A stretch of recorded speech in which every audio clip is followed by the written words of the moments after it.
Hi, my name is Joelle Fang, and I'm an infant feeding specialist and speech language pathologist at Star Institute. And I'm here today to talk to you about red flags for infant feeding that you might see with your child. So, some red flags that we really look out for are, if your child is coughing or choking during feedings, if they're refusing the breast or bottle, if they're spitting out more than you would expect, or maybe they're even vomiting during or after feedings. That is really concerning to us. Um, your child might be just struggling to gain weight. Feedings might feel like a battle to you. They might feel really stressful. And for some of our older kids, they might be refusing purees when you start to introduce purees, or when you're trying to transition to solids, they're refusing, solid food and they only want the breast or the bottle. And they might be throwing the food at you or onto the ground. You know, Stressful feedings are no fun for anybody. And so we really want to get in there and address those concerns as early as possible.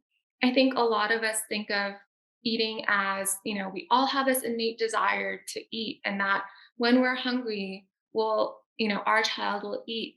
And that's really just not true. Um, Feeding is a reflex, the first few months of life, but around 6 months of age, it becomes a volitional act. And so feeding is really a developmental skill that we all develop. And we develop it between the ages of birth to 3 years of age. And some kids will maybe grow out of some of their feeding challenges and some kids won't. And so, you might have a kid who's kind of always had these feeding challenges. And, now as an older kid, they still have these feeding challenges because they never developed the skills that they needed to be a successful eater and feeder. And so, earlier intervention is so important because of this. The earlier we can get your child in and identify the challenges that they're having with their feeding, the earlier we can help them start to build those skills so that they can have more success in the future and so that they can, you know, have those skills to eat anything and eat anywhere with peers and friends. Um, my experience really spans kind of the spectrum. So I have experience working with kids who have challenges with breast or bottle feeding, and with kids who are older and are trying to transition to cup drinking and transitioning to solids.